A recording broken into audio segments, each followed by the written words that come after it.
पूरब से पश्चिम तक, उत्तर से दक्षिण तक, पूरब से पश्चिम तक, उत्तर से दक्षिण तक गूंजे गूंजे यीशु नाम, यीशु नाम। पूरब से पश्चिम तक, उत्तर से दक्षिण तक गूंजे गूंजे यीशु नाम, यीशु नाम।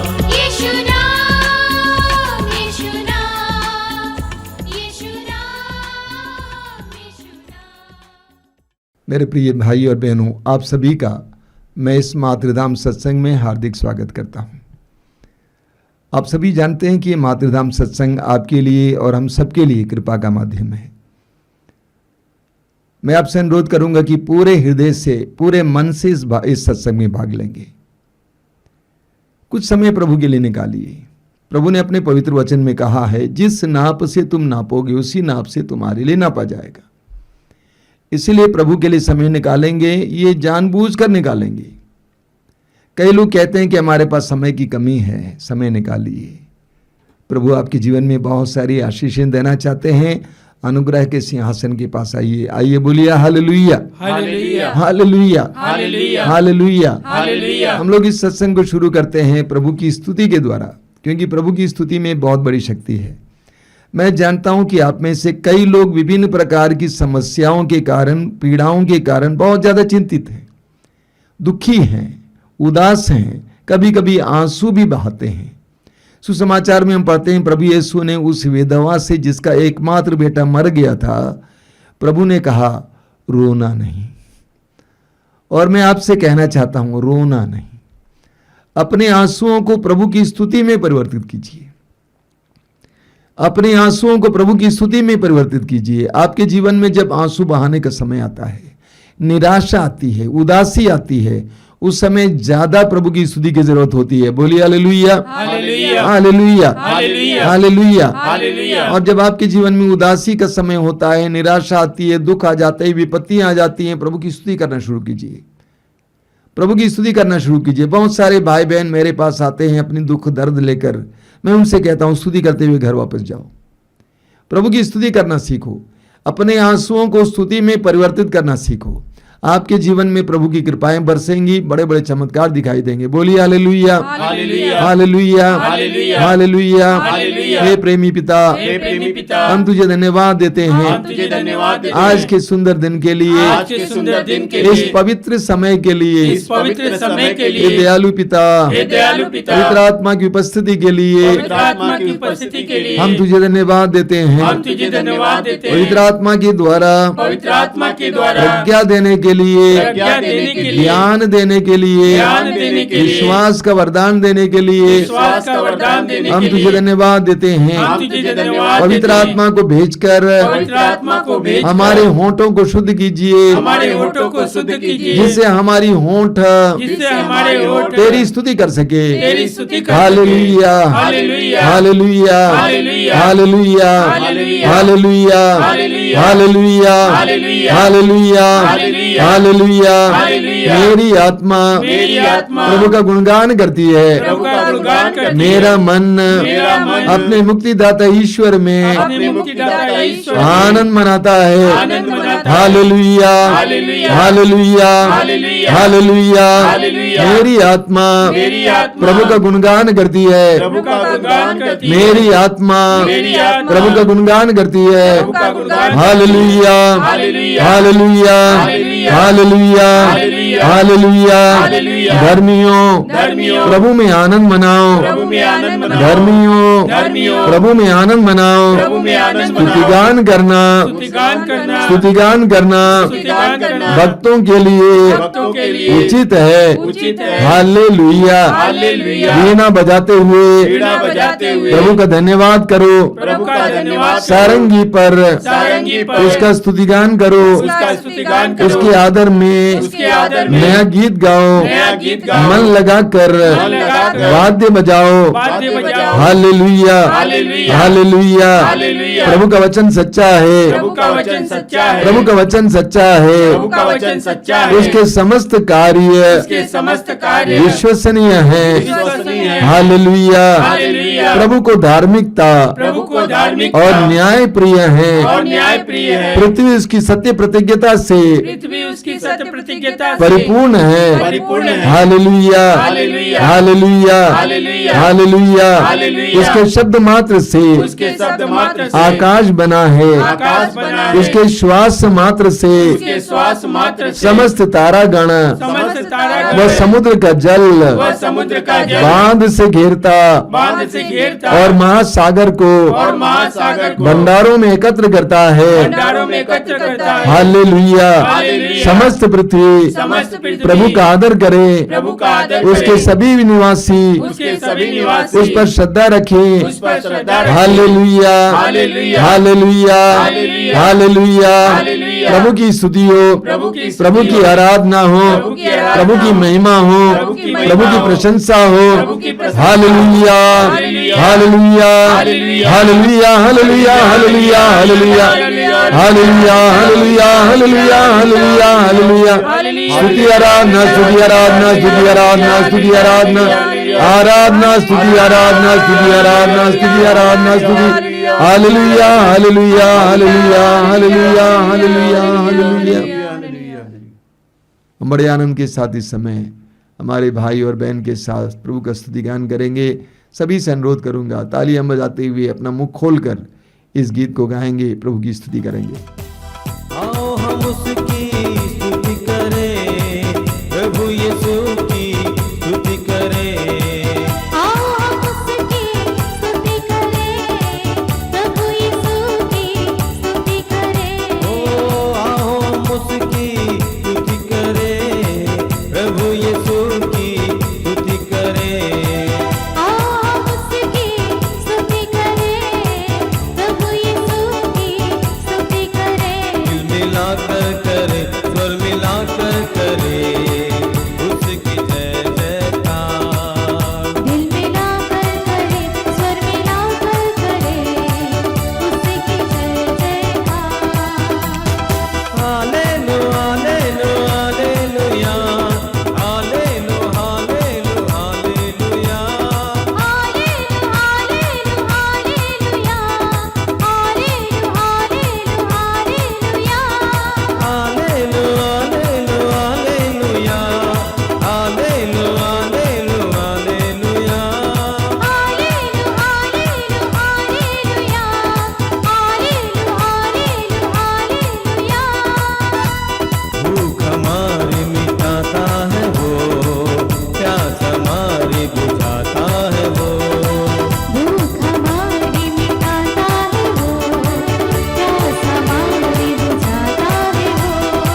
गडरिया प्रेमी है वो, न्याय प्रेम का भंडार है वो, भला गडरिया प्रेमी है वो, न्याय प्रेम का भंडार वो, भला गडरिया प्रेमी है वो। दिल मिलाकर करे, सुर मिलाकर करे, उसकी जय जयकार। दिल मिलाकर करे, सुर मिलाकर करे, उसकी जय जयकार। हाथ बोले आले आले hallelujah, hallelujah hallelujah, hallelujah hallelujah, hallelujah.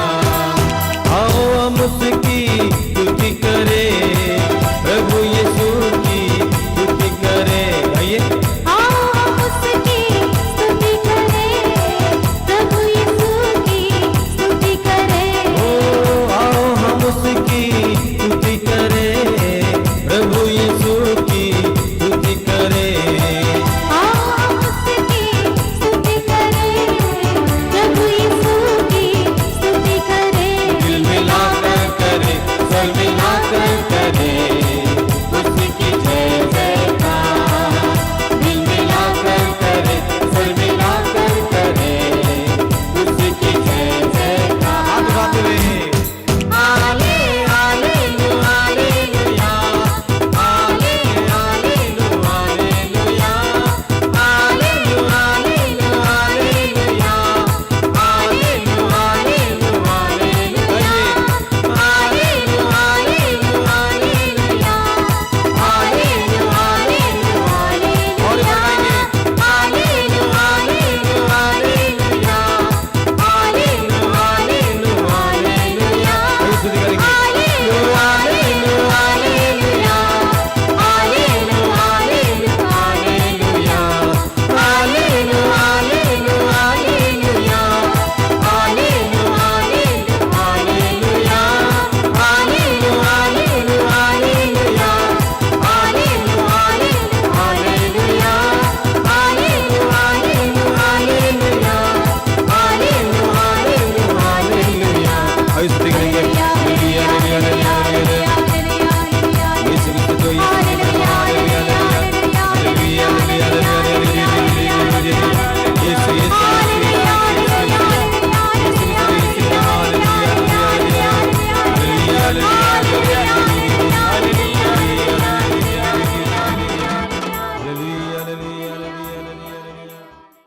आइए हम प्रार्थना करें। अपनी आंखें बंद कीजिए। हमने प्रभु की स्तुति की है, प्रभु की आराधना की है। हम अपने हृदय और मन को इस समय एकाग्र करेंगे। अपने मन के हर प्रकार की बात को प्रभु के सामने रखिए। सारी व्यस्तताओं को दूर रखिए। अपने कामकाज को फिलहाल बंद कीजिए। ये पूर्ण समय प्रभु को देने के लिए इस समय तैयार हो जाइए। कोई काम करते हुए इस कार्यक्रम को ना देखें, बल्कि पूरी तरह से इसमें सहभागी होने के लिए तैयार हो जाइए। अपने हृदय की सारी पीड़ाओं को प्रभु के सामने रखिए। इस सत्संग में भाग लेते समय पूरे मन से विश्वास और भरोसे के साथ भाग लीजिए। प्रभु से कहिए कि प्रभु, मेरे जीवन में बहुत सारी पीड़ाएं हैं, बहुत सारी समस्याएं हैं। उन सारी बातों को मैं इस समय तेरे सामने रखता हूं। मैं विश्वास करता हूं कि तेरे लिए कुछ भी असंभव नहीं है। मेरी परिस्थितियों को तू बदलने में समर्थ है, सक्षम है। प्रभु यीशु, तूने कहा है विश्वास करने वालों के लिए सब कुछ संभव है। मैं विश्वास करता हूं, तुझ पर भरोसा रखता हूं। तूने कहा तुझ पर भरोसा रखने वाले, विश्वास करने वाले चमत्कार और चिन्ह प्रकट करेंगे।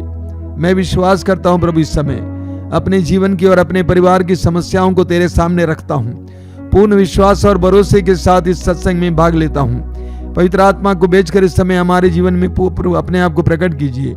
मेरे प्रिय भाई और बहनों, अपनी आंखें बंद कीजिए, अपने मन को एकाग्र कीजिए, हृदय को एकाग्र कीजिए, प्रभु में लीन हो जाइए। अपने जीवन की परिस्थितियों को प्रभु के सामने लाइए। पवित्र आत्मा के लिए अपने हृदय और मन को इस समय खोलिए। बोलिए, पवित्र आत्मा आइए मेरे जीवन में, मेरे परिवार में आइए, मेरी परिस्थितियों में आइए। पवित्र आत्मा ही हमारी परिस्थितियों को बदलने में समर्थ है, सक्षम है। पवित्र आत्मा के हाथों में अपने आप को समर्पित कीजिए। एक नन्हे बालक की तरह पूरी तरह से प्रभु के हाथ में समर्पित कीजिए। अपने आप को समर्पित करके, अपनी आंखें बंद करके पवित्र आत्मा के लिए प्रार्थना करेंगे। पवित्र आत्मा का आह्वान करते हुए हमारे भाई और बहनें गीत गाएंगे। हम उनके साथ मिलकर इस समय पवित्र आत्मा का आह्वान करेंगे, प्रार्थना करेंगे कि पवित्र आत्मा आइए, ये सत्य की आत्मा, शक्ति की आत्मा, ये शांति और प्रेम की आत्मा मुझ में और मेरे परिवार में, मेरे कम्युनिटी में उतर आइए। प्रार्थना में लीन हो जाइए। पावन आत्मा मुझ में आ, पावन आत्मा मुझ में आ, पावन आत्मा मुझ में आ, तू पावन आत्मा मुझ में आ। पावन आत्मा मुझ में आ, पावन आत्मा मुझ में आ, पावन आत्मा मुझ में आ, तू पावन आत्मा मुझ में आ। पावन आत्मा मुझ में आ, पावन आत्मा मुझ में आ, पावन आत्मा मुझ में आ, तू पावन आत्मा मुझ में आ। पावन आत्मा मुझ में आ, पावन आत्मा मुझ में आ, पावन आत्मा मुझ में आ, तू पावन आत्मा मुझ में आ। जाना नहीं पावन आत्मा, तू मेरा मीत है। छोड़ो नहीं पावन आत्मा, पापी मुझ में रहना सदा। जाना नहीं पावन आत्मा, तू मेरा मीत है। छोड़ो नहीं पावन आत्मा, पापी मुझ में रहना सदा।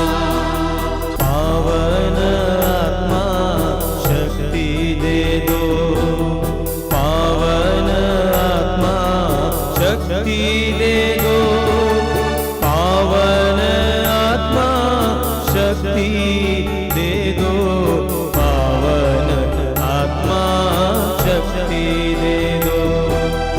पावन आत्मा शक्ति दे दो, पावन आत्मा शक्ति दे दो, पावन आत्मा शक्ति दे दो, पावन आत्मा शक्ति दे दो। पावन आत्मा शांति दे दो, पावन आत्मा शांति दे दो, पावन आत्मा शांति दे दो, पावन आत्मा शांति दे दो। पावन आत्मा शांति दे दो, पावन आत्मा शांति दे दो, पावन आत्मा शांति दे दो, पावन आत्मा शांति दे दो। पावन आत्मा मुझ में आ, पावन आत्मा मुझ में आ, पावन आत्मा मुझ में आ, तू पावन आत्मा मुझ में आ। पावन आत्मा मुझ में आ, पावन आत्मा मुझ में आ,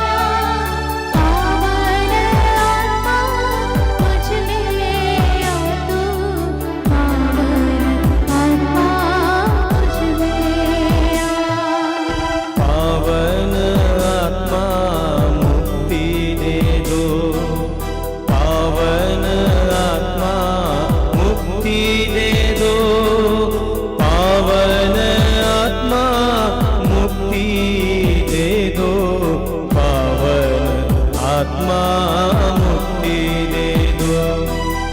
पावन आत्मा मुक्ति दे दो। पावन आत्मा मुक्ति दे दो। पावन आत्मा मुक्ति दे दो। पावन आत्मा मुक्ति दे दो। जाना नहीं पावन आत्मा तू मेरा मीत है, छोड़ो नहीं पावन आत्मा, पापी मुझ में रहना सदा। जाना नहीं पावन आत्मा तू मेरा मीत है, छोड़ो नहीं पावन आत्मा, पापी मुझ में रहना सदा। पापी मुझ में रहना सदा। पापी मुझ में रहना सदा। पापी मुझ में रहना सदा। अपनी आंखें खोलिए, सबको जयसु। मेरे प्रिय भाई और बहनों, मैं जानता हूं कि हम सभी लोग इस समय अपने अपने कार्यों में व्यस्त होते जा रहे हैं। हम बीते दिनों को भूल जाते हैं कि जब हम खाली थे और उस समय अलग अलग प्रकार के आध्यात्मिक कार्यक्रमों के लिए अपना समय देते थे। इस व्यस्तता के बावजूद आप इस कार्यक्रम को देखने के लिए, इस कार्यक्रम में सहभागी होने के लिए समय निकालते हैं, मैं आपको बधाई देता हूं। हमारे जीवन में एक संतुलन होना ज़रूरी है। काम अति आवश्यक है, परिश्रम अति आवश्यक है, प्रेम और पारिवारिक रिश्ता अति आवश्यक है, लेकिन उसके साथ साथ प्रभु के प्रति हमारे समर्पण और हमारी भक्ति को भी बनाए रखना ज़रूरी है। प्रभु यीशु ने यूहन्ना के सुसमाचार के अध्याय 15 उसके वाक्य 8 में कहा है, मेरे पिता की महिमा इसमें है कि तुम बहुत फल उत्पन्न करो और मेरे शिष्य बने रहो। प्रभु कहते हैं मेरे पिता की महिमा इसमें है कि तुम बहुत फल उत्पन्न करो और मेरे शिष्य बने रहो। ईश्वर चाहता है कि हम बहुत फल उत्पन्न करें अपने परिश्रम के द्वारा, मेहनत के द्वारा, प्रार्थना के द्वारा। उसके साथ साथ प्रभु ईश्वर ये भी चाहता है कि हम लोग यीशु के शिष्य बने रहें। मैंने देखा कई लोग अपने जीवन में बहुत ज़्यादा फल उत्पन्न करने लगते हैं तो वे प्रभु को भूल जाते हैं, प्रभु का शिष्यत्व भूल जाते हैं। लेकिन हम विश्वासियों को एक संतुलन बनाए रखना चाहिए। काम काज के बावजूद भक्ति, प्रार्थना और प्रभु के लिए समय निकालने की आवश्यकता है। पवित्र वचन के लिए समय निकालने की आवश्यकता है। मैंने देखा है इस संसार में बड़े बड़े कार्य करने वाले लोग ऐसे होते हैं जिनके पास सबके लिए समय है। उसके परिवार के लिए समय है, प्रभु और भक्ति के लिए भी समय है, साथ साथ अपने काम काज के लिए भी समय है। हमें बंदरों की तरह नहीं बनना चाहिए कि एक पेड़ से दूसरे पेड़ पर, एक डाली से दूसरी डाली पर कूदने वाले बंदर। हमारे प्रतिदिन के जीवन में जो काम काज करना होता है उसको करना ज़रूरी है। बिना परिश्रम के, बिना पुरुषार्थ के हम कुछ भी पा नहीं सकते हैं। लेकिन उसके साथ साथ हमें प्रभु के लिए भी समय और स्थान देना ज़रूरी है। मैं आपको बधाई देता हूं कि आप इस सत्संग में भाग ले रहे हैं, समय दे रहे हैं, प्रभु के साथ बैठे हैं, प्रभु का वचन सुन रहे हैं। प्रभु के पवित्र वचन के द्वारा हमें रोशनी मिलती है, हमारे जीवन के लिए पथ मिलता है, हमारे अंधकार में मन और हृदय को एक प्रकाश मिल जाता है। पवित्र वचन के द्वारा प्रभु हमें स्पर्श करते हैं, हमें चंगा करते हैं। इसलिए प्रभु के पवित्र वचन को सुनने के लिए हमें अपने कानों को खोलना चाहिए, समय देना चाहिए। बार बार मैंने उदाहरण दिया है लूकास अध्याय 5 का। पेतरुस ने प्रभु यीशु को वचन सुनाने के लिए अपनी नाव दी। रात भर परिश्रम करने पर भी पेतरुस और उनके साथियों ने एक भी मछली नहीं पकड़ पाए। लेकिन प्रभु के लिए अपनी नाव देने के बाद प्रभु ने प्रतिफल के रूप में एक बहुत बड़ा चमत्कार वहाँ पे किया। क्या चमत्कार है? ढेर सारी मछलियाँ। यही हमारी भी स्थिति है।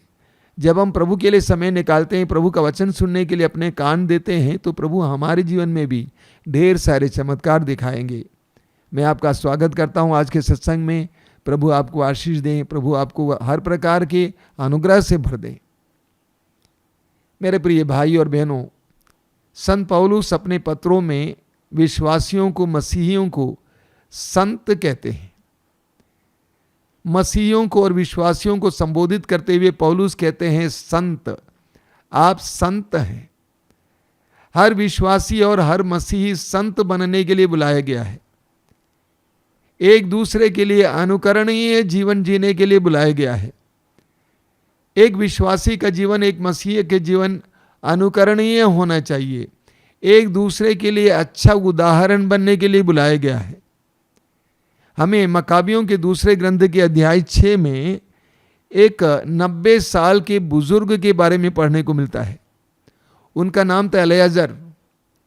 90 साल की उम्र में आगामी पीढ़ियों को अच्छा उदाहरण देने के लिए उन्होंने मौत को स्वीकार किया।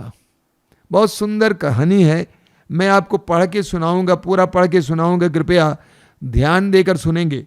वचन में लिखा हुआ है, मकाबियों का दूसरा ग्रंथ उसके अध्याय 6 वाक्य 18 से, एलियाजर मुख्य शास्त्रियों में एक था।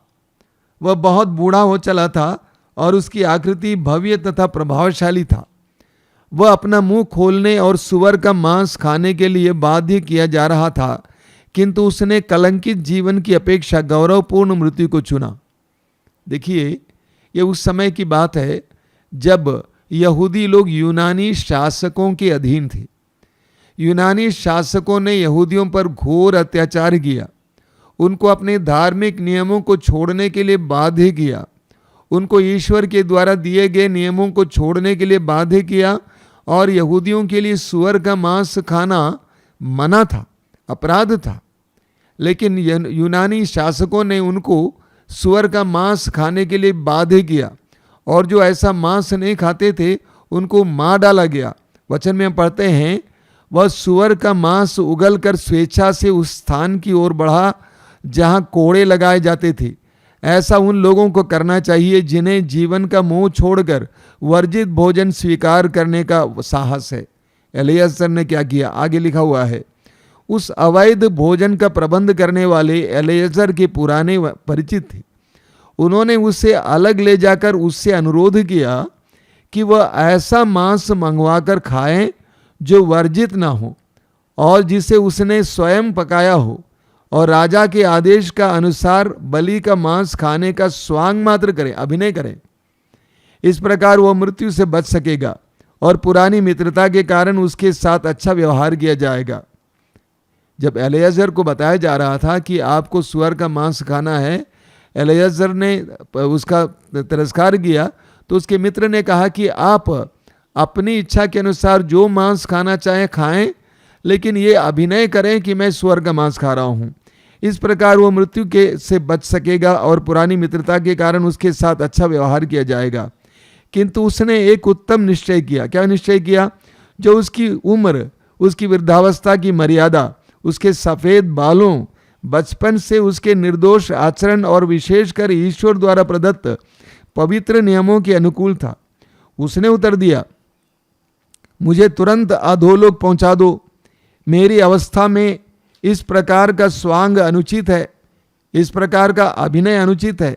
कहीं ऐसा ना हो कि बहुत से युवक ये समझें कि एलियाजर ने 90 वर्ष की उम्र में विदेशियों की रीति रिवाज अपनाए हैं। मेरे जीवन का बहुत कम समय रह गया है। यदि मैं उसे बचाने के लिए इस प्रकार का स्वांग करता तो वे शायद मेरे कारण भटक जाते और मेरी वृद्धावस्था पर दोष और कलंक लग जाता। यदि मैं इस प्रकार अभी मनुष्यों के दंड से बच जाता तो भी, चाहे जीवित रहूं अथवा मर जाऊं, मैं सर्वशक्तिमान के हाथ से नहीं छूट पाता।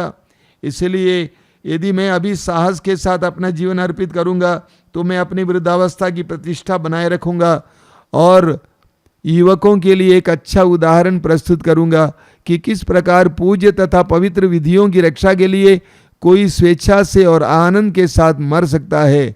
यह कहकर एलियाजर सीधे उस स्थान की ओर बढ़ा जहां कोड़े लगाए जाते थे। देखिए, एलेजर के मित्र ने कहा कि आप अपनी इच्छा के अनुसार कोई मांस पकाकर खा लीजिए, लेकिन राजा के नियम का पालन करने का स्वांग रचिए, यानी अभिनय कीजिए। एलेजर ने कहा कि मैं दूसरों के लिए, विशेष करके आगामी पीढ़ी के लिए, एक बुरा उदाहरण बनना नहीं चाहता। वे गलत समझेंगे, वे सोचेंगे कि इस वृद्धावस्था में मैंने अपनी जान बचाने के लिए ईश्वर के नियम का उल्लंघन किया है, मैं ऐसा नहीं करूंगा। कितना जबरदस्त उदाहरण है। हमें लूकस के सुसमाचार के अध्याय 17 उसके वाक्य 1 से 3 में प्रभु का वचन सुनने को मिलता है। वहां पे क्या लिखा हुआ है? यीशु ने अपने शिष्यों से कहा, प्रलोभन अनिवार्य है, किंतु धिक्कार उस मनुष्य को जो प्रलोभन का कारण बनता है। ध्यान से सुनिए, प्रभु यीशु कहते हैं प्रलोभन अनिवार्य है, किंतु धिक्कार उस मनुष्य को जो प्रलोभन का कारण बनता है। उन नन्हों में से एक के लिए भी पाप का कारण बनने की अपेक्षा उस मनुष्य के लिए अच्छा यही होता तो उसके गले में चक्की का पाट बांधा जाता और वह समुद्र में फेंक दिया जाता। प्रभु यीशु कहते हैं किसी को भी दूसरों के लिए बुरा उदाहरण नहीं बनना चाहिए। बुरा उदाहरण बनने से बेहतर है आत्महत्या करना। बुरा उदाहरण बनने से बेहतर है मर जाना। दूसरों के पतन का कारण बनने से बेहतर है मर जाना। एक समय था जब हमारे समाज में बुरे लोगों, चोरों, बेईमानों को अंगुलियों में गिन सकते थे, उंगलियों में गिन सकते थे।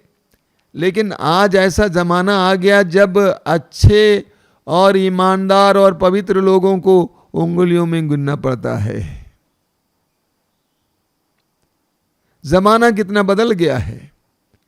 आज बड़े से बड़े नेता, बड़े से बड़े लोग, समाज के बड़े से बड़े लोग दूसरों के लिए बेईमानी और भ्रष्टाचार की सबक दे रहे हैं। धार्मिक नेता हो, अन्य प्रकार के नेता हो, दूसरों के लिए बुरे उदाहरण बन रहे हैं।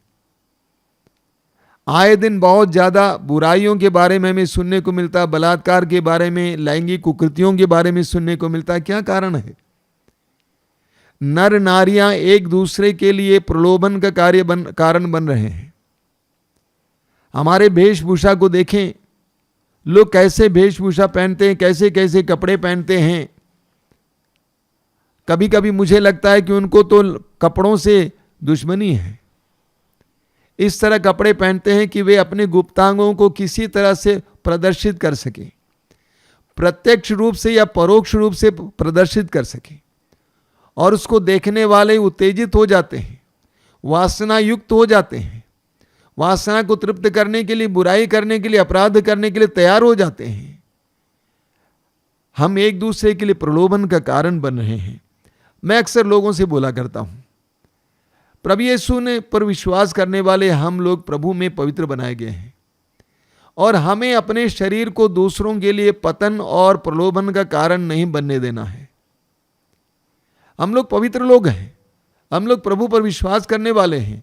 हमें अपने शरीर को कभी भी दूसरों के पतन के लिए कारण नहीं बनाना चाहिए, प्रलोभन के लिए कारण नहीं बनाना चाहिए। देखिए संत पेतरुस क्या कहते हैं, बहुत सुंदर बात कहते हैं। पेतरुस का पहला पत्र अध्याय 3 वाक्य 3 और 4 शायद आपने बार बार सुना होगा। आप लोगों का श्रृंगार बाहरी केश प्रसाधन, स्वर्ण आभूषण तथा सुंदर वस्त्र नहीं हो। देखिए पेतरुस कहते हैं आप लोगों का श्रृंगार बाह्य केश प्रसाधन, स्वर्ण आभूषण तथा सुंदर वस्त्र नहीं हो, वह हृदय के अभ्यंतर का विनम्र तथा शांत स्वभाव का अनश्वर अलंकरण हो। देखिए ये जो बाह्य बातें हैं वो अनश्वर नहीं है, नश्वर है। युवावस्था में आप अपने को डेंटिंग पेंटिंग करते हैं, अपने को सुंदर बनाए रखने की कोशिश करते हैं, ये शाश्वत नहीं है, ये अनश्वर नहीं है, ये मिटने वाला है। पेतरुस कहते हैं कि वह हृदय के अभ्यंतर का विनम्र तथा शांत स्वभाव का अनश्वर अलंकरण हो। एक व्यक्ति की सुंदरता इन बातों में है, हृदय के अभ्यंतर का विनम्र तथा शांत स्वभाव जो ईश्वर की दृष्टि में महत्व रखता हो। हमें एक दूसरे के लिए प्रलोभन का कारण नहीं बनना चाहिए, बल्कि एक दूसरे के लिए अनुकरण का कारण बनना चाहिए, एक दूसरे के लिए प्रोत्साहन का कारण बनना चाहिए, एक दूसरे के लिए पवित्रता का कारण बनना चाहिए। आज बहुत सारी युवतियां परेशान हैं, उनके साथ गलत व्यवहार किया जाता है। क्या कारण है? उन्होंने गलत सिग्नल दिया है। वे गलत सिग्नल देते हैं और वे फंस जाते हैं।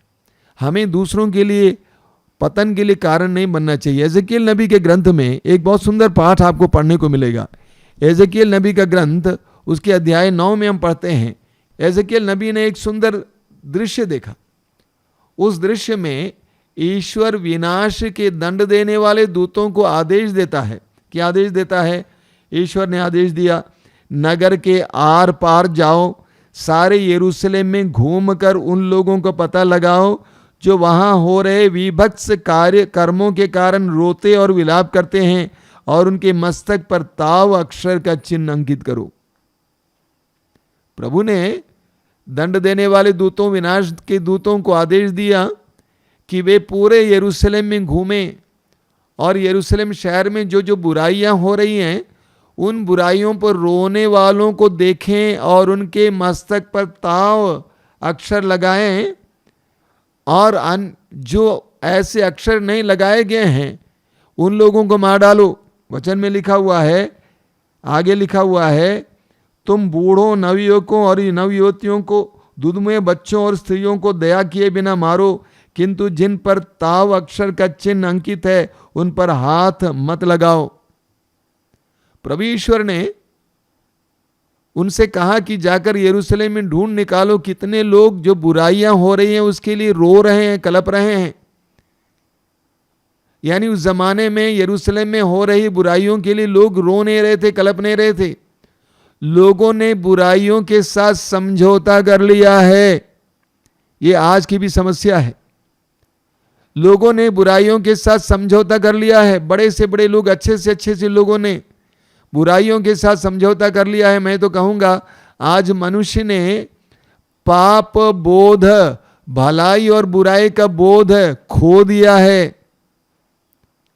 कुछ साल पहले एक जवान युवती आई थी, पढ़ी लिखी है, प्रोफेशनल है, एक बहुत बड़ी समस्या लेकर आई थी। करीब 32 साल की उम्र की थी उस समय। उसने कहा कि मेरे अंदर लैंगिक समस्या है, कोई बुरी आदत आ गई। तो मैंने पता लगाने का प्रयास किया। तो उसने कहा कि मेरे बचपन में मुझे मेरे पिताजी के बिस्तर से एक अश्लील किताब मिली थी और इस अश्लील किताब को मैं भी पढ़ने लगी। मेरे अंदर भी वासना आने लगी, मैं भी बुराई का शिकार बन गई, मेरे अंदर बुरी आदत आ गई। आज सर्वत्र लोग बुराई से मेल मिलाप किए हुए हैं, बुराई को अपना चुके हैं, बुराई से समझौता कर लिए हैं। कितनी दयनीय अवस्था है। और प्रभु कहते हैं लूकास अध्याय 17 वाक्य 3 में कि जो बुराई के लिए कारण बनते हैं, दूसरों के लिए बुरा उदाहरण बनते हैं, उनके लिए अच्छा होता है कि वे मर जाते। हमें लूकास के सुसमाचार के अध्याय 4 में पढ़ने को मिलता है, उसके वाक्य 18 और 19 में, कि प्रभु यीशु कफरनाहूम के सभागृह में थे और उन्होंने इस्यास नबी के ग्रंथ का वो अंश लिया और पढ़ा।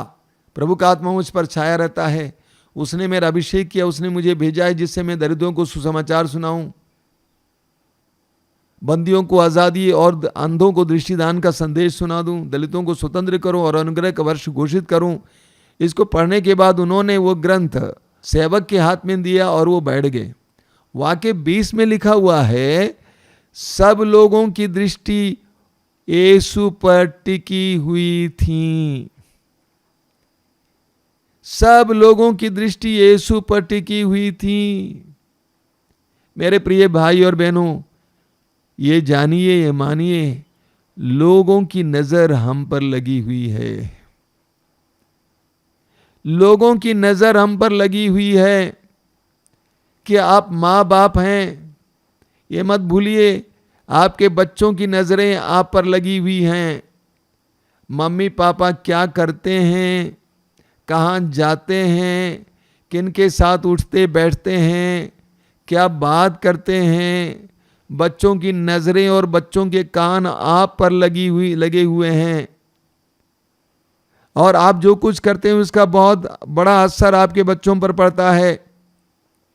आज बहुत सारे माँ बाप अपने बच्चों के लिए ही बुरे उदाहरण बने हुए हैं। गाली गलौज, गंदी बातें, झगड़ा, मारपीट,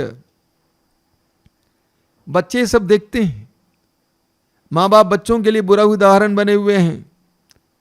एफेसियों के पत्र के अध्याय 6 उसके वाक्य 4 में संत पौलुस कहते हैं, पिताओं आप यीशु की तरह अपने बच्चों को शिक्षा दिया करो, उपदेश दिया करो, प्रभु की तरह। प्रभु ने हमें कैसे शिक्षा दी? प्रभु ने वचन के द्वारा जरूर शिक्षा दी, लेकिन अपने कार्यों के द्वारा भी शिक्षा दी। प्रभु ने कहा कि अपने दुश्मनों को प्यार करो, जो तुम पर अत्याचार करते हैं उनके लिए प्रार्थना करो, और प्रभु ने यह करके दिखाया। प्रभु ने अपने शिष्यों के पैरों को धोया और कहा कि इसी तरह तुम भी एक दूसरे के पैर को धो। प्रभु ने यूदस जैसे व्यक्ति को अपने करीब रखा और उसको उसके साथ नरमी से बर्ताव किया अंत तक, और हमें सिखाते हैं इसी तरह तुम भी प्यार करो। कभी कभी देखने को मिलता है कि कुछ माता पिता अपने बच्चों को बोलते हैं कि चर्च जाओ, गिरजाघर क्यों नहीं गए, जबकि वे स्वयं नहीं जाते हैं। जबकि वे स्वयं नहीं जाते हैं। बच्चे अपने मन में सोच रहे हैं पापा क्यों नहीं जाते। पिता बोलते हैं कि शराब क्यों पीते हो, इस उम्र में शराब पिया जाता है, पढ़ने की उम्र है। बच्चा कहता है कि पापा भी तो पीते हैं। एक सच्चाई को जानना जरूरी है। हमारे बच्चे हमारा अनुकरण करते हैं। हम जो बोलते हैं उसको नहीं मानते हैं, हमारा अनुकरण करते हैं। बच्चे माँ बाप को देखते हैं, जैसे माँ बाप करेंगे वैसे बच्चे भी करेंगे। तो इसीलिए हमें अपने माँ बच्चों के लिए आदर्श बनना है, अनुकरणीय बनना है, बुरा उदाहरण नहीं बनना है। एक बच्चे के लिए सबसे बड़ा गुरु उसकी माँ है, उसके बाप हैं। उसके बाद ये बाहर के टीचर्स और अन्य लोग हैं। सबसे बड़े गुरु माँ और बाप हैं। बचपन में माँ बाप ने बच्चों को जो सिखाया है वो कभी भी नहीं मिटेगा। हो सकता है कुछ समय के लिए वो भूल जाए, लेकिन फिर वापस उसी की ओर आ जाएगा। तो हमें बुरे उदाहरण नहीं बनना चाहिए। क्या आप कलीसिया के अधिकारी हैं, अगुआ हैं?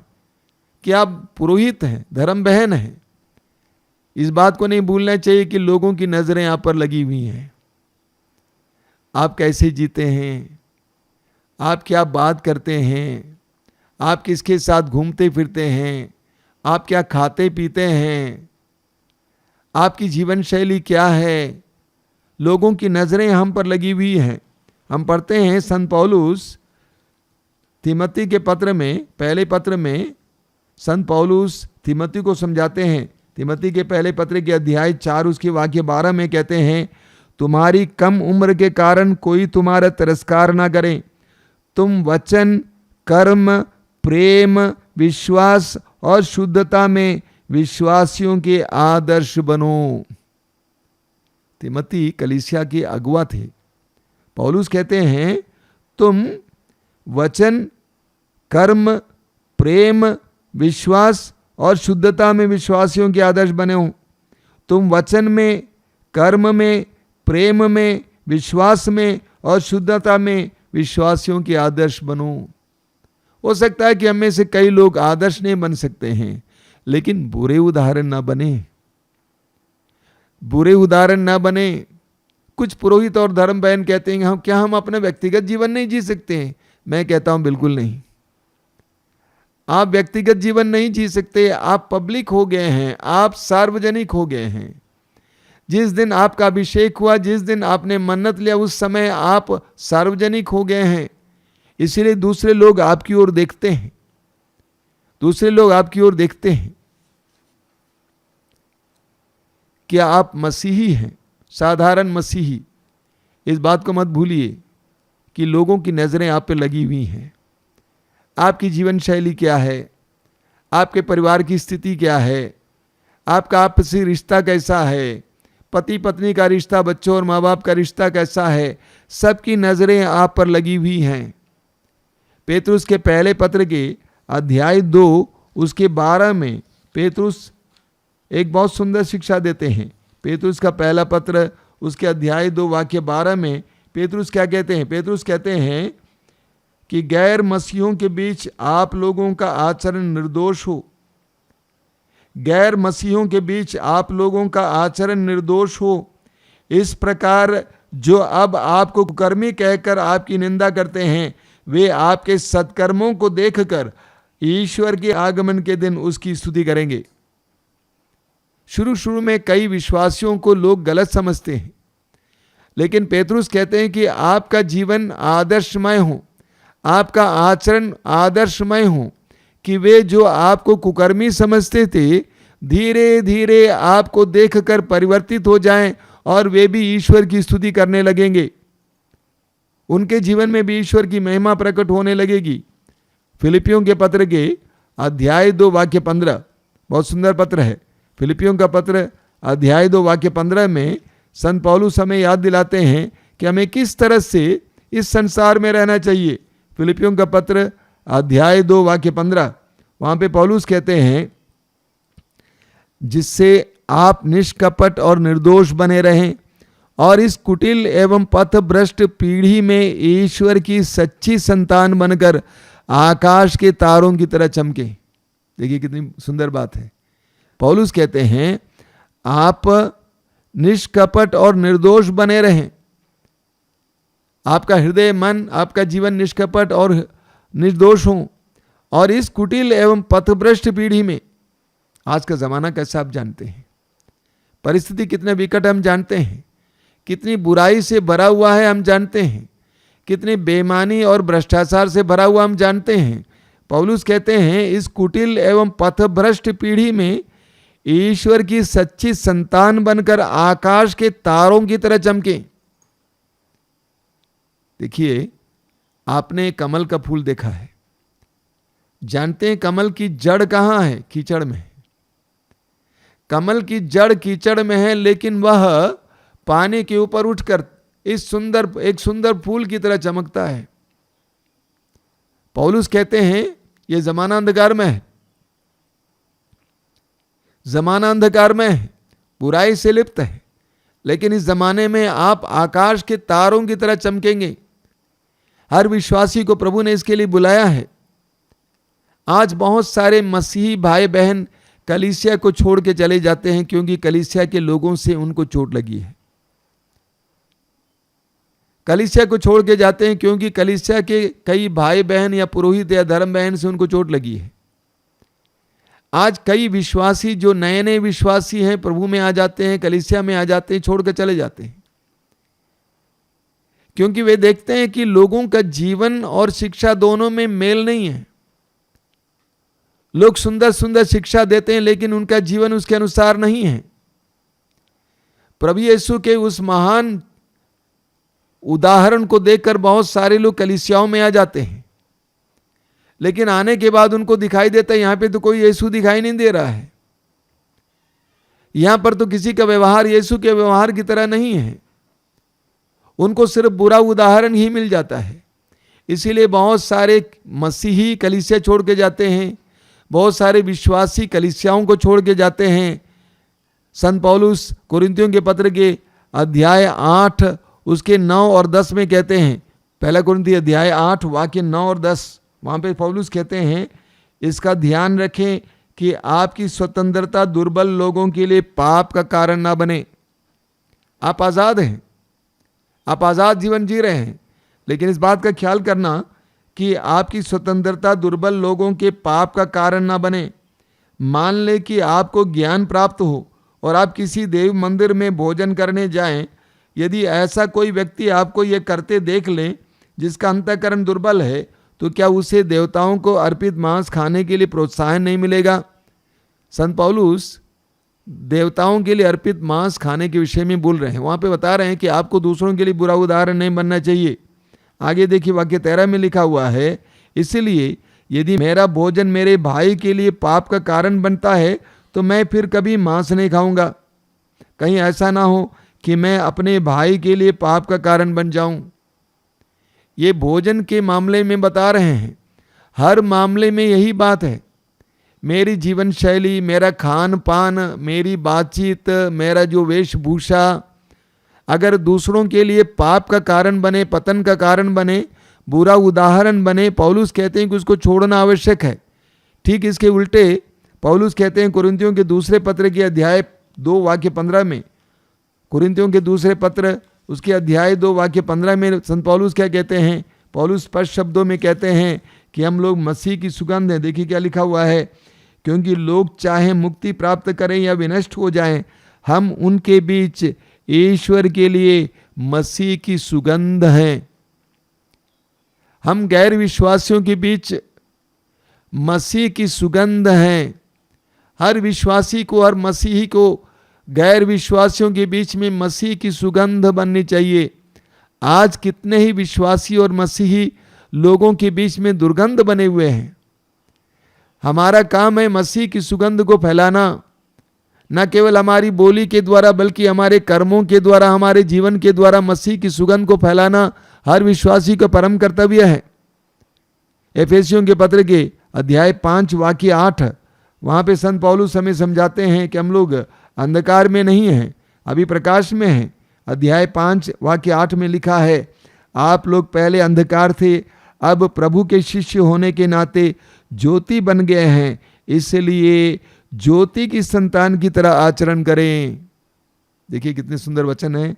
पौलुस कहते हैं आप लोग पहले अंधकार थे, अब प्रभु के शिष्य होने के नाते ज्योति बन गए हैं। आप लोग ज्योति बन गए हैं। हर विश्वासी ज्योति बना हुआ है। प्रभु यीशु ने अपने शिष्यों से कहा, मैं संसार की ज्योति हूं। प्रभु यीशु ने उनसे यह भी कहा, तुम संसार की ज्योति हो, तुम संसार की ज्योति हो। और प्रभु यीशु ने कहा कि तुम्हारे भले कार्यों को देखकर लोग स्वर्गीय पिता की महिमा करें। इसीलिए पौलुस कहते हैं आप लोग पहले अंधकार थे, अब प्रभु के शिष्य होने के नाते ज्योति बन गए हैं, इसलिए ज्योति की संतान की तरह आचरण करें। मेरे प्रिय विश्वासी भाई और बहनों, मेरे प्रिय मसीही भाई और बहनों, हम इस संसार में अंधकार में हैं जरूर।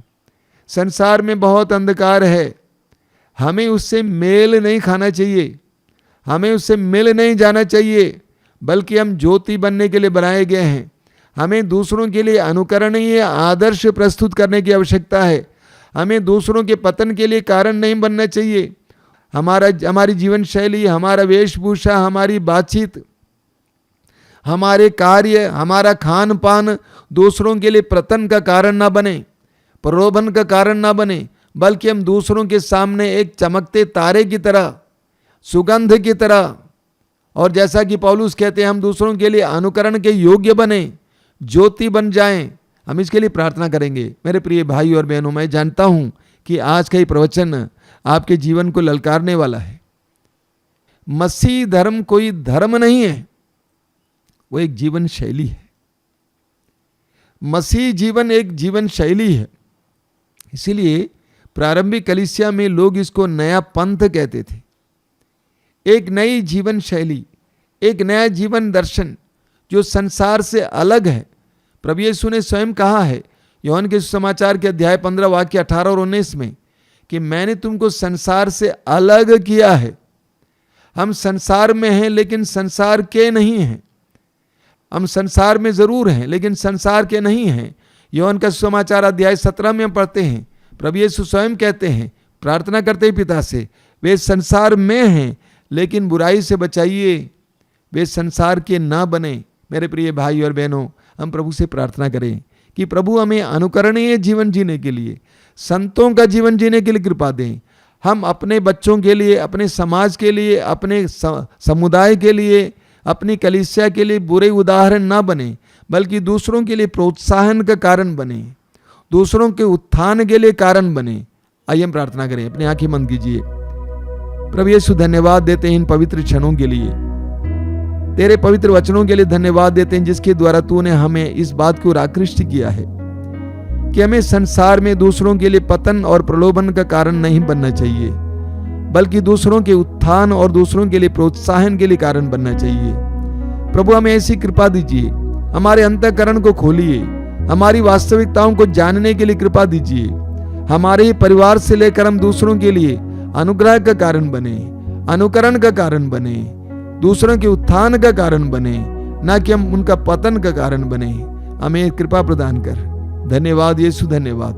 तेरी स्तुति, तेरी आराधना, तेरी महिमा। आराधना हो आराधना, प्रेम स्वरूप आराधना। आराधना हो आराधना, प्रेम स्वरूप आराधना। आराधना हो आराधना, ज्योति स्वरूप आराधना। आराधना हो आराधना, ज्योति स्वरूप आराधना। आराधना हो आराधना, प्रेम स्वरूप आराधना। आराधना हो आराधना, प्रेम स्वरूप आराधना। आराधना हो आराधना, ज्योति स्वरूप आराधना।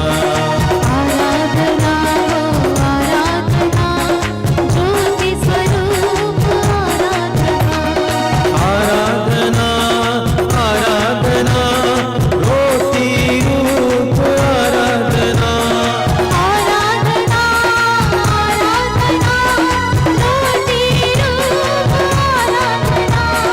आराधना आराधना, रोटी रूप आराधना। आराधना आराधना, रोटी रूप आराधना। आराधना हो आराधना, प्रेम स्वरूप आराधना। आराधना हो आराधना, ज्योति स्वरूप आराधना। परम प्रसाद से बहती है तेरे शीतल जलधारा। परम प्रसाद से बहती है तेरे शीतल जलधारा। ओ परम प्रसाद बहती है तेरे शीतल जलधारा। परम प्रसाद से बहती है तेरे शीतल जलधारा। प्यास प्यास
पवित्र परम प्रसाद में उपस्थित प्रभु यीशु की उपस्थिति महसूस करें।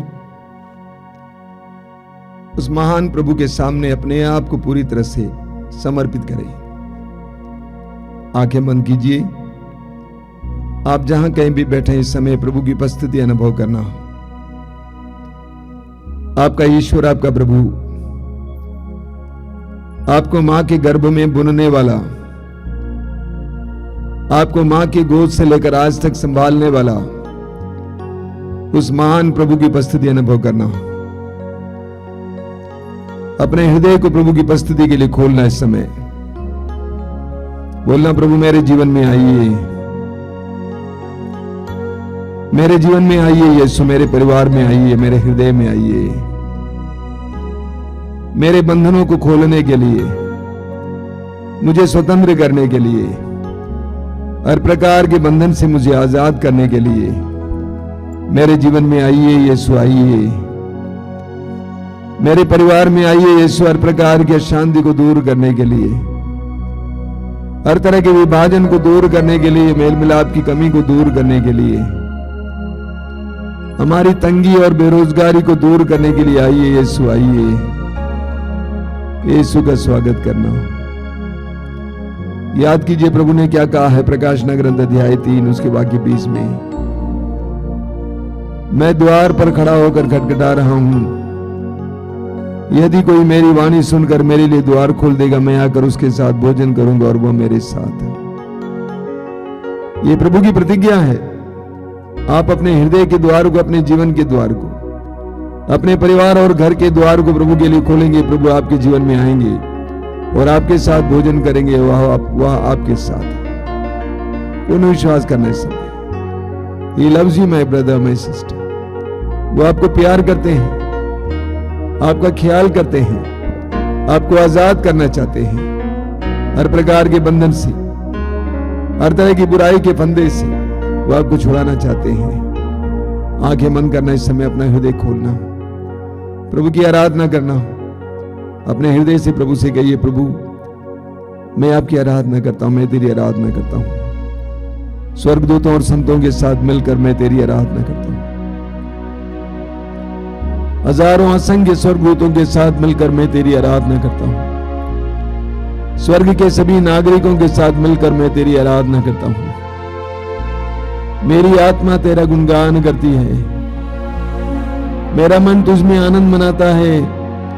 मां मरियम की तरह मैं भी कहना चाहता हूं, मेरी आत्मा प्रभु का गुणगान करती है। मेरा मन अपने मुक्तिदाता ईश्वर में आनंद मनाता है। मैं जानता हूं कि आप एक ऐसे ईश्वर हैं, तू एक ऐसा परमेश्वर है जो सर्वशक्तिमान होने पर भी दुर्बलों को साथ देता है, पवित्र होने पर भी पापियों का स्वागत करता है, सर्वशक्तिमान होने पर भी दुर्बलों के साथ रहता है। एक ऐसा प्रभु हमारी बुद्धि और समझ के परे, लेकिन ये सच्चाई हम विश्वास करते हैं। यीशु, हम विश्वास करते हैं कि इस समय तू हमारे बीच में हमारे साथ है। हम तेरी आराधना करते हैं, तेरी स्तुति करते हैं। तेरे पवित्र वचन में लिखा हुआ है, संध्या होने पर लोग बहुत से अबदूत ग्रस्तों को यीशु के पास ले आए। यीशु ने शब्द मात्र से अबदूतों को निकाला और सब रोगियों को चंगा किया। इस सत्संग के दौरान प्रभु यीशु हमने अपने आप को और हमारे साथ बहुत सारे अन्य दुर्बल और कमजोर और रोगी लोगों को लाए हैं। हम पर दया करना, यीशु दया करना। एक शब्द कह देना और हमें स्वतंत्र करना, ये स्वतंत्र करना।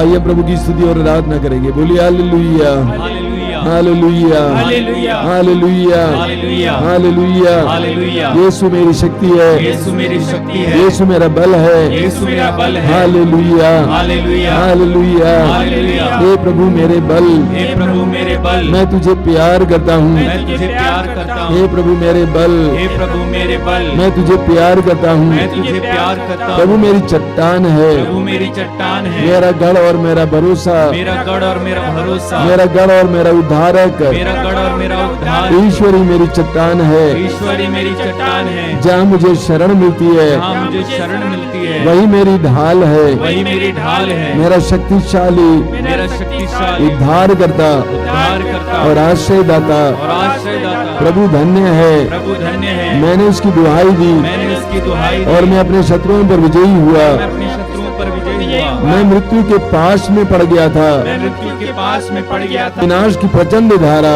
विनाश की प्रचंड धारा बह रहा था। बह रहा था। मैं अधोलोक के जाल में मैं अधोलोक के जाल में फंस गया था। फंस गया था। मेरे मेरे लिए मृत्यु का फंदा मृत्यु का फंदा बिछाया गया था। छाया गया था। मैंने अपने संकट में मैंने अपने संकट में प्रभु को पुकारा। प्रभु को पुकारा। मैंने अपने संकट में मैंने अपने संकट में प्रभु को पुकारा। प्रभु को पुकारा। मैंने अपने ईश्वर की मैंने अपने ईश्वर की दुहाई दी। दुहाई दी। उसने अपने मंदिर में उसने अपने मंदिर में मेरी वाणी सुनी। मेरी वाणी सुनी। उसने अपने मंदिर में उसने अपने मंदिर में मेरी वाणी सुनी। मेरी वाणी सुनी। मेरी दुहाई मेरी दुहाई उसके कान तक पहुंच गई। कान तक पहुंच गई। Hallelujah, hallelujah, hallelujah, hallelujah, hallelujah, hallelujah, hallelujah, hallelujah, hallelujah, hallelujah, hallelujah, hallelujah, hallelujah. Hallelujah. अपने दोनों हाथ उनको ऊपर उठाइए और उस समय स्वतंत्र होकर प्रभु की स्तुति और आराधना करते जाइए।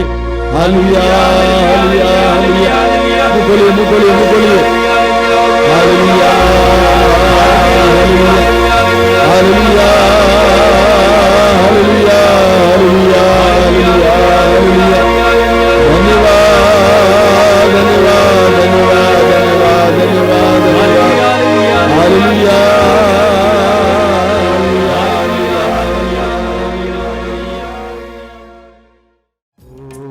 तेरी आराधना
अपनी आंखें खोली।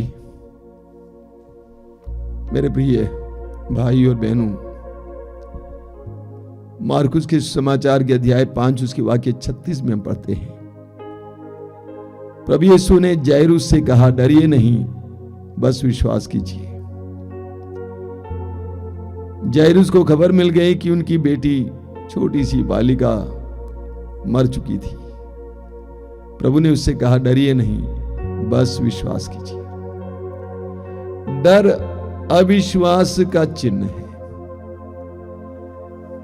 डर अविश्वास का द्योतक है। जब हमारा विश्वास कमजोर हो जाता है, जब हमारा विश्वास दृढ़ नहीं है, तो हमारे अंदर डर आ जाता है। भूत प्रेत के बारे में, अंधकार के बारे में, भविष्य के बारे में आशंकाएं आ जाती है, उत्कंठाएं आ जाती है, भय आ जाता है, चिंताएं आ जाती है। ये सब डर का ही रूप है। विश्वास की कमी से हमारे अंदर डर छा जाता है। प्रभु यीशु अपने शिष्यों के साथ नाव में थे, हम जानते हैं सुसमाचार में। नाव डूबने को हो गई। प्रभु यीशु को शिष्यों ने जगाया, कहा कि प्रभु हमें बचाइए। प्रभु ने जागने के बाद आंधी को शांत किया और उसके बाद प्रभु ने उन लोगों से पूछा, रे अल्पविश्वासियों तुम क्यों डरते हो? रे अल्पविश्वासियों तुम क्यों डरते हो? जब हमारा विश्वास अल्प हो जाता है, कम हो जाता है, हमारे विश्वास में दृढ़ता की कमी आती है, तो हमारे अंदर डर छा जाता है। ठीक इसके विपरीत आप देखिए स्तोत्र 131 में लिखा हुआ वाक्य 2 में बहुत सुंदर वचन है। वहां क्या लिखा हुआ है? मां की गोद में सोए हुए दूध छुड़ाए बच्चे के सदृश मेरी आत्मा शांत और मौन है। देखिए सुंदर, मां की गोद में सोए हुए दूध छुड़ाए बच्चे के सदृश मेरी आत्मा शांत और मौन है। ठीक उसी बच्चे की तरह मेरी आत्मा मुझ में है। एक बच्चा अपनी मां के गोद में कितना शांत है। क्यों शांत है? क्योंकि उस बच्चे को उसकी मां के प्यार पर भरोसा है। वह इसीलिए बिंदास हो जाता है मां की गोद में, क्योंकि वो सोचता है, जानता है कि मेरी मां मुझे उठाकर फेंकेगी नहीं, मेरी मां मुझे सुरक्षा देगी। मां के प्यार पर उसको विश्वास है, दृढ़ विश्वास, इसीलिए वो बिंदास हो जाता है। मैं आपको एक छोटा सा उदाहरण देता हूं। मान लीजिए एक छोटा सा लड़का है, उसकी मां यहां खड़ी है और वो लड़का खेल रहा था। उसकी मां के अगल बगल में बहुत मोटी मोटी औरतें भी खड़ी हैं। उसकी मां बहुत कमजोर औरत है, दुर्बल है शारीरिक रूप से। उस बच्चे को दूर से कुत्ता दौड़ाने लगता है और वो बच्चा दौड़कर किसके पास आएगा? मां के पास आएगा या सबसे मोटी औरत के पास जाएगा? मां के पास जाएगा। हालांकि वो जानता है कि मेरी मां शारीरिक रूप से अन्य औरतों से कमजोर है, इसके बावजूद वो मां की ओर दौड़ता है। क्यों? क्योंकि उसको अपनी मां के प्यार पर भरोसा है और वो मां को पकड़ लेता है, लिपट जाता है। हालांकि उसकी मां कमजोर थी अन्य नारियों की तुलना में, लेकिन वो विश्वास करता था कि मेरी मां मुझे प्यार करती है। जब ईश्वर पर हमारा विश्वास, उसके प्यार पर हमारा विश्वास मजबूत है, ध्यान देना, कई लोगों का विश्वास है, प्रभु हमें चंगा कर सकता है, ये कर सकता है, वो कर सकता है। क्या ईश्वर के प्रेम पर आपको विश्वास है? क्या विश्वास है कि मेरा प्रभु मुझे प्यार करता है? मत्ती अध्याय 7 वाक्य 11 में प्रभु यीशु स्वयं कहते हैं, बुरा होने पर भी तुम अपने बच्चों को सहज अच्छी चीजें देते हो, तो तुम्हारा स्वर्गीय पिता मांगने वालों को अच्छी चीजें क्यों नहीं देगा? एक ऐसा विश्वास कि मेरा पिता, मेरा प्रभु भला है और वो अच्छी चीजें ही दे सकता है। जिसके अंदर इस प्रकार का दृढ़ विश्वास है, अपने प्रभु के प्रेम पर दृढ़ विश्वास है, उसके अंदर शांति बनी रहती है। चाहे कैसी भी अचानक परिस्थितियां बिगड़ जाएं, वह आश्वस्त रहता है, क्योंकि वो जानता है कि मेरा ईश्वर मुझे प्यार करता है और वो मुझे कभी भी बुराई दे ही नहीं सकता, क्योंकि वो भलाई का स्रोत है। ईश्वर के प्रेम पर आपका विश्वास दृढ़ होता जाएगा, आपका डर भागता जाएगा, एक एक डर भागता जाएगा। शैतान से, भूत प्रेत से, दुष्ट आत्माओं से, भविष्य की आशंकाओं से, लोगों से, परिस्थितियों से डर मिटता जाएगा। क्यों? क्योंकि आपको ईश्वर के प्रेम पर विश्वास है। ईश्वर के प्रेम पर विश्वास, इसलिए प्रभु यीशु ने कहा मेरे प्रेम में दृढ़ बने रहो, मेरे प्रेम में दृढ़ बने रहो। यूहन्ना अध्याय 15 वाक्य 9 में मेरे प्रेम में दृढ़ बने रहो। प्रभु हम सबको प्यार करते हैं, ये विश्वास अपने हृदय में रख लो। एक दृढ़ विश्वास इस समय रखना कि मेरा ईश्वर, बाइबल में जिस ईश्वर के बारे में बताया गया वो प्रेमी है और वो मुझे प्यार करता है, वो मुझे त्याग नहीं सकता। मेरा दृढ़ भरोसा है, विश्वास है कि वो मुझे छोड़ नहीं सकता है। इसलिए मैं निर्विघ्न, निसंकोच अपना जीवन जीऊंगा। बोलिए hallelujah, hallelujah, hallelujah, hallelujah, hallelujah, hallelujah, hallelujah. Hallelujah. Yeshu मेरा प्रभु है, यीशु मेरा प्रभु है, यीशु मेरा मुक्तिदाता है, यीशु मेरा मुक्तिदाता है, ईश्वर मेरा पिता है, ईश्वर मेरा पिता है, ईश्वर मेरा पिता है, ईश्वर मेरा पिता पवित्र है, आत्मा मेरा सहचर है। पवित्र आत्मा मेरा साझा है। Hallelujah, hallelujah, hallelujah, hallelujah, hallelujah, hallelujah, hallelujah. Hallelujah. मैं ईश्वर पर, मैं ईश्वर पर, अब्बा पिता पर अब्बा पिता पर भरोसा रखता हूँ, भरोसा रखता हूँ, उसके प्रेम पर उसके प्रेम पर विश्वास करता हूँ। विश्वास करता हूँ। वो प्रेम और भलाई है, वह प्रेम और भलाई है, वो कभी भी मुझे बुराई दे नहीं सकता। कभी भी मुझे बुराई दे नहीं सकता। Hallelujah, hallelujah, hallelujah, hallelujah, hallelujah, hallelujah, hallelujah. Hallelujah. हे प्रभु यीशु, हे प्रभु यीशु, तूने कहा है तूने कहा है यदि तुम विश्वास करोगे, यदि तुम विश्वास करोगे, परमेश्वर की महिमा देखोगे। परमेश्वर की महिमा देखोगे। मुझे विश्वास का वरदान दीजिए, विश्वास का वरदान दीजिए, तेरे प्रेम पर विश्वास करने का वरदान दीजिए, तेरे प्रेम पर विश्वास करने का तेरे वरदान बलिदान दीजिए, पर विश्वास करने का वरदान दीजिए, तेरे बलिदान पर विश्वास करने तेरे का पवित्र वरदान रक्त दीजिए, पर विश्वास करने का वरदान दीजिए। तेरे पवित्र रक्त पर विश्वास करने का hallelujah, hallelujah, hallelujah, hallelujah, hallelujah, hallelujah, hallelujah. Hallelujah. ऊंची आवाज में प्रभु की स्तुति करते जाइए। Hallelujah, hallelujah.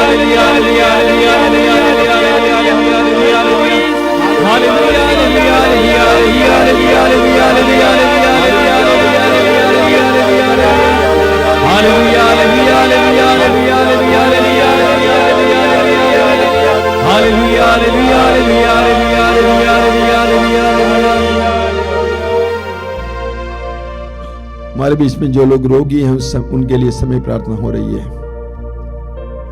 शारीरिक रूप से और मानसिक रूप से रोगी, इस समय प्रभु के करीब आना,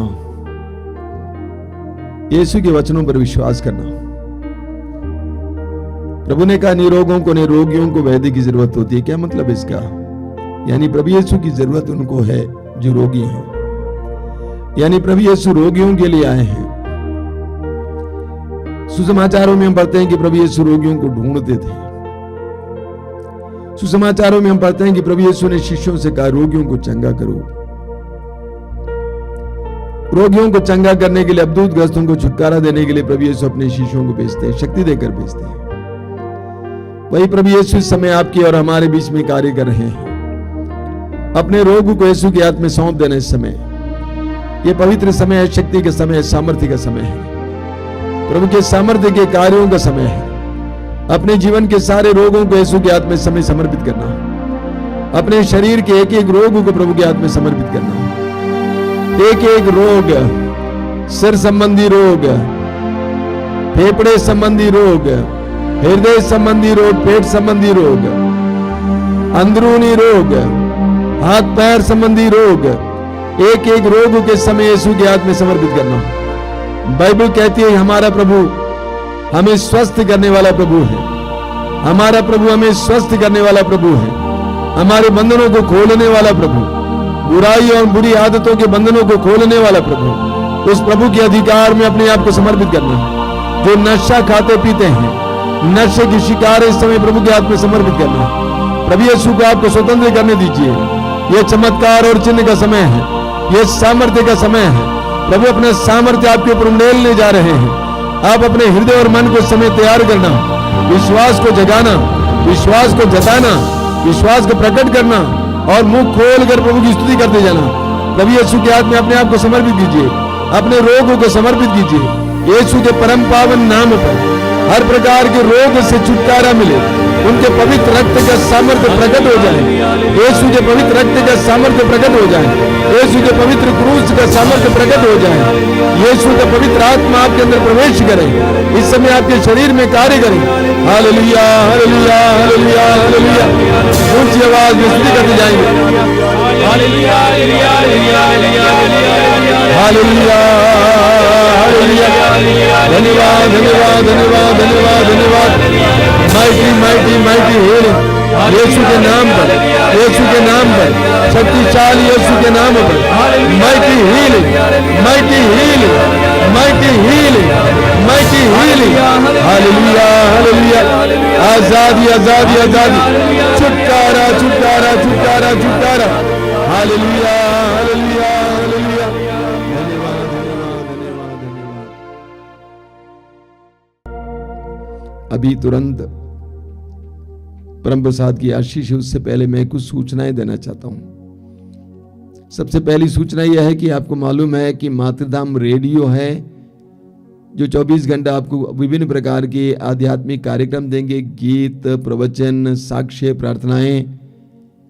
इसको आप प्ले स्टोर से डाउनलोड करेंगे, ऐप वहां पर है, उसको डाउनलोड करेंगे और आप इसको इस्तेमाल करेंगे। अगर कोई खराबी है, समस्या है तो हमें बताएंगे। अगर ऐप से नहीं चलता है तो गूगल से भी चलेगा। मातृधाम रेडियो जरूर सुनेंगे। 24 घंटे अलग अलग प्रकार का कार्यक्रम है, ऑन करके रखिए घर पे। प्रभु को आपके घर को आशीर्वाद देंगे।